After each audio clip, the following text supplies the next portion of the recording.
वो जांचें भी अब पूरी तरीके से आंच के घेरे में आ गई हैं। इस प्रकार के फैक्ट्स सामने आए हैं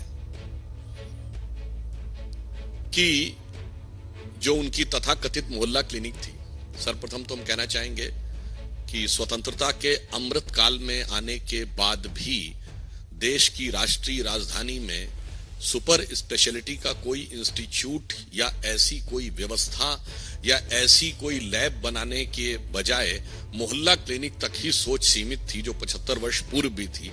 परंतु उसमें भी क्या हुआ, मीडिया में भी ऐसी रिपोर्ट्स हैं, कई स्वयंसेवी संगठनों ने भी इस विषय के ऊपर ध्यान आकर्षित किया था और जांच में भी आया कि एक दिन में 500 पेशेंट देखे गए हैं। अधिकतम संख्या 533 है, जबकि जो औपचारिक समय है मोहल्ला क्लिनिक का वो सुबह 9 बजे से 1 बजे तक है। अब आप इमेजिन करिए कि 9 बजे से 1 बजे तक 4 घंटे में कितने मिनट हुए, 240।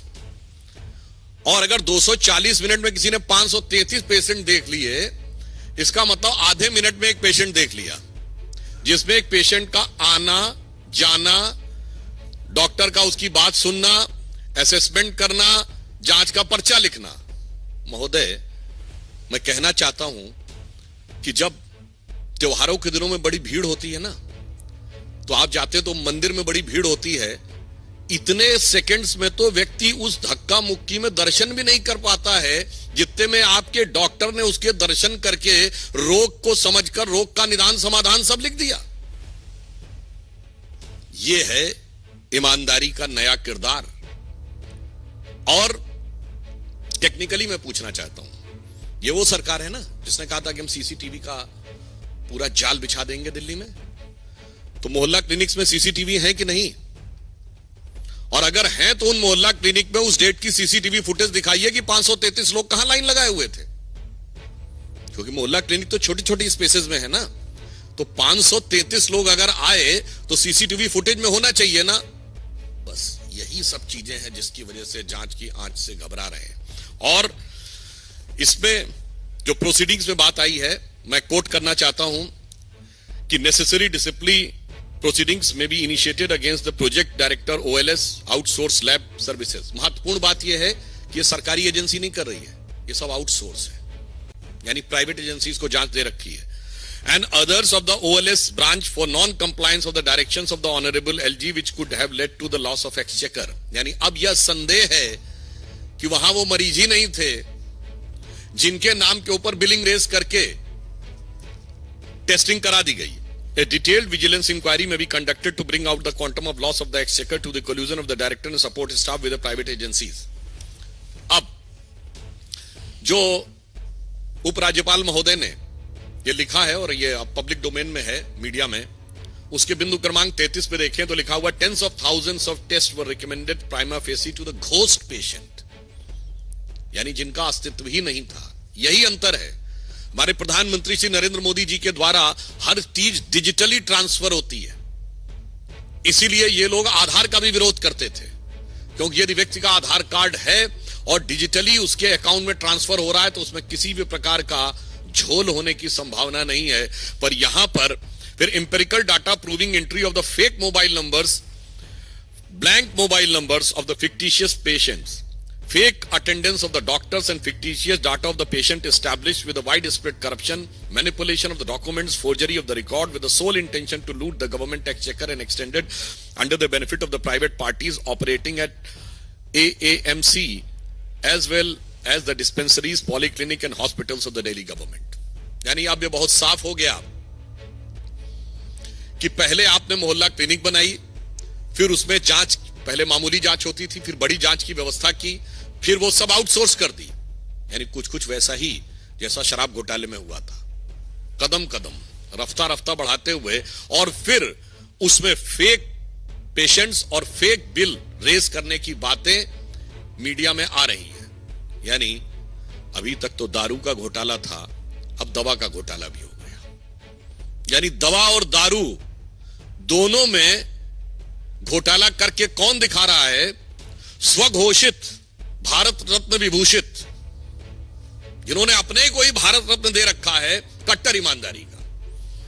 तो मैं कह सकता हूं कि विपश्यना के ध्यान से लेकर और चुनाव प्रचार तक की समस्त नाटकीयता के मध्य कट्टर ईमानदारी का यह किरदार पूरी तरीके से तार तार हो गया है। अब हम यह भी कहना चाहते हैं कि आज वो कहने का प्रयास कर रहे हैं, अभी उन्होंने प्रेस कॉन्फ्रेंस में कहा कि वो सीबीआई से सवाल पूछ रहे हैं। साहब, बवाली अब सवाली बन गए, जिन्होंने राजनीति की शुरुआत ही, अब ये मैं बवाली शब्द ऐसे नहीं कह रहा हूं, ये बताइए, आप सबने देखा था ना कि सीढ़ी लगाकर तार काट रहे थे, यह नेता का किरदार है। 26 जनवरी के दिन धरना कर रहे थे, यह जिम्मेदार राजनीतिक व्यक्तित्व का किरदार है। इसलिए मैंने कहा, और याद करिए 2014 के समय भारतीय जनता पार्टी के कार्यालय के ऊपर आके पथराव किया था, जिसमें इनकी सर्वोच्च समिति के सदस्य थे, जैसे हमारे यहां पार्लियामेंट्री बोर्ड है। इसलिए मैंने कहा अब बवाली अब सवाली बन गए हैं, और सवाल किससे पूछ रहे हैं? जांच एजेंसी से। मतलब इसे शब्दशः ना लिया जाए, वैसे तो सारी जनता उस भाव को समझती है। हिंदी में एक कहावत होती ना कि उल्टा चोर कोतवाल को डांटे। आज उसी किरदार को वो दिखाने का प्रयास कर रहे हैं। और जहां तक टेक्निकलिटी की बात है, तो अगर उनको लगता है कि कोई टेक्निकल इशू है तो वो न्यायालय से जाकर समाधान प्राप्त कर सकते थे, मगर यहां टेक्निकल नहीं, मॉरल इशू है। यहां न्यायिक विषय नहीं है, यहां नैतिक विषय है। और केजरीवाल जी का वहां जाने से बचना यह स्वतः प्रमाणित करता है कि उनको यह पता है कि वो इस जांच की आंच से बच नहीं सकते, क्योंकि के अरविंदन ने बाकायदा बयान दिया हुआ है अप्रूवर बनके कि उनकी उपस्थिति में इतने प्रतिशत से इतने प्रतिशत बढ़ाकर शराब घोटाले में कमीशन की बात हुई और उसके इस प्रकार के वितरण की बात हुई। उन्हें यह बात पता है, इसलिए यह मैं कह सकता हूं कि यह उनकी गलती की स्वीकारोक्ति है। By consistently avoiding to appear before the agencies is nothing but is an tacit acceptance of his legal fault। जांच एजेंसी के सामने अनेक बहाने बनाकर अनुपस्थिति रखना प्रकारांतर से उनकी अपनी गलती या भ्रष्टाचार की स्वीकारोक्ति है। और पुनः यह एक विचित्र भ्रष्टाचार का मामला है, जिसमें जांच शुरू होते ही पॉलिसी विड्रॉ कर ली गई थी, और पॉलिसी विड्रॉ करने के बाद उसको डिफेंड किया जाता है मीडिया में आके। आपने ऐसी, ये है नई राजनीति, ये नई राजनीति का किरदार है। जो कहते हैं कि आज ही उनके प्रवक्ता बोल रहे हैं कि हर हाल में वो रहेंगे, हम ये नहीं कह रहे हैं। उनके ऊपर क्या कार्रवाई होगी, ये जांच एजेंसी की रिपोर्ट के अनुसार न्यायालय तय करेगा। परंतु हर हाल में रहेंगे, ये शब्द बोलने का अर्थ होता है कि मतलब आप कहीं पर भी रहेंगे, यानी अगर कानूनी कार्रवाई भी हो गई, यदि किसी कारणवश वो यह परिस्थिति उत्पन्न हो गई कि आपको अपने साथियों के साथ वहां पहुंचना पड़ा, तो आप वहां से भी कह रहे हैं कि आप शासन करेंगे। मतलब मुझे ऑन द लाइटर नोट याद आता है, जब ये जेल जाने का विषय आता है तो बहुत आरोप लगाए जाते हैं हमारे ऊपर। और श्री लालू प्रसाद यादव जी तो 1997 में जेल चले गए थे, तब तो भाजपा की सरकार कभी नहीं आई थी। और मोदी जी उस समय तक तो भाजपा के शायद राष्ट्रीय महासचिव ही थे, और अमित शाह जी का तो शायद बहुतों ने नाम भी नहीं सुना होगा उस जमाने में। वो आरोप लगाते हैं 2014 के बाद। पर मुझे याद आता है उस समय पत्रकारों ने पूछा था, आप लोग जाके चेक करिएगा लालू जी से, कि आप अब कैसे शासन चलाएंगे? तो कहते जलवेज चलाएंगे। तो उन्होंने पूछा मतलब क्या जेल से? उन्होंने कहा नहीं, मतलब उनके साथियों ने कहा मतलब वो कह रहे हैं जलवे से ही, जैसे चल रहा था वैसे ही चलता रहेगा। मगर आज तो लग रहा है जो आम आदमी पार्टी के नए किरदार में तो ये वाकई कह रहे हैं हम जलवेज चलाएंगे। इसलिए मैं सिर्फ ये कहना चाहता हूं कि अरविंद केजरीवाल जी को इस जांच, दवा की जांच, मोहल्ला क्लिनिक के घोटाले के ऊपर जवाब देना चाहिए। और मैं समझ सकता हूं कि आप एजेंसी के पास जाने से इसलिए डर रहे हैं कि तेरी उल्फत में हूं बैठा इतने राज छुपाए कि अगर नजर मिले तो कदम डगमगाए। तो उन्हें पता है कि जैसे ही सवालों से नजर मिलेगी तो कदम डगमगा जाएंगे। परंतु एक बात बहुत स्पष्ट हो गई है कि भारत की व्यवस्था, न्याय व्यवस्था और मतलब नैतिक, राजनैतिक और संवैधानिक तीनों पक्षों के ऊपर नई राजनीति का किरदार तार तार हो गया है। धन्यवाद।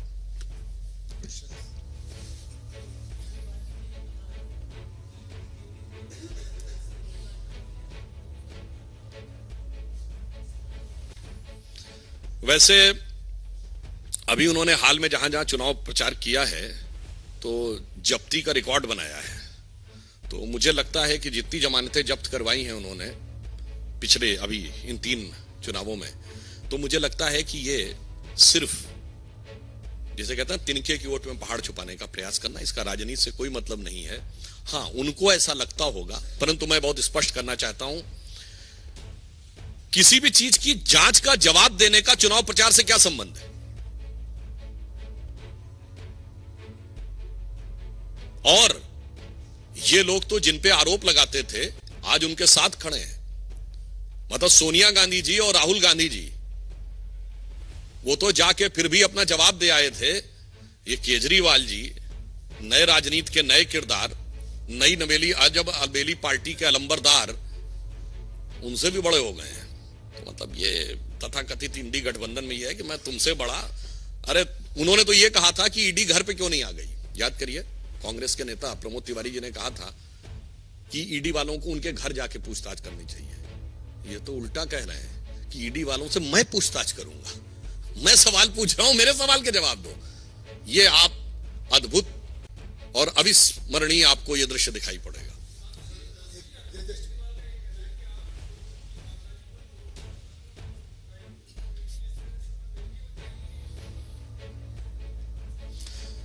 अगर कानूनी तरीके से गलत है तो कानून का सहारा लेना। और कोई बोले तो बोले, ये तो वो पार्टी है जो कहती थी आरोप लगते ही इस्तीफा दे देना चाहिए, जांच तो बाद में होनी चाहिए। वो आज कहती है जांच एजेंसी के सामने भी नहीं जाना चाहिए। अच्छा ये बताइए, ये मुझे चाहिए जन लोकपाल वाली भी तो एक टोपी थी ना, वो अब टोपी कहां है? अच्छा छोड़िए, अपनी पार्टी में भी तो एक लोकपाल नियुक्त किया था, उसी के पास जाके जांच की रिपोर्ट दे, वो भी खत्म कर दिया एडमिरल रामदास। तो मुझे लगता है कि वो कितने भी रूप बदल लें, मगर उनका वास्तविक चेहरा अब जनता के सामने है।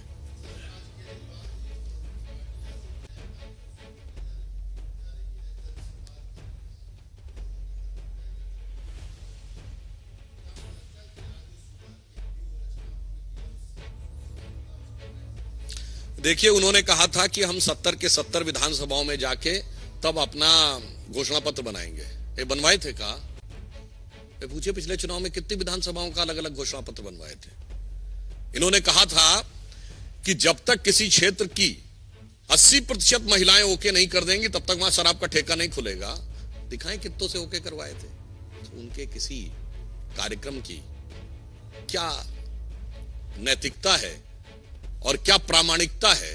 देखिए, मैं कहना चाहता हूं, इसी कारण से आज पूरे देश में सभी राजनीतिक वर्ग के ऊपर जो एक संदेह उत्पन्न होता है ना कि कहते कुछ है करते कुछ है, क्राइसिस ऑफ क्रेडिबिलिटी, ये ऐसे ही दल बढ़ाते हैं। उधर हम श्री नरेंद्र मोदी जी के नेतृत्व में वो क्राइसिस ऑफ क्रेडिबिलिटी देते हैं, हम क्रेडिबिलिटी की प्रामाणिकता देते हैं। यानी जो कहते हैं वो करते हैं और अपने आचरण में करके दिखाते हैं। वो जो कहते हैं वो बिल्कुल नहीं करते, आचरण पलट के दिखाते हैं।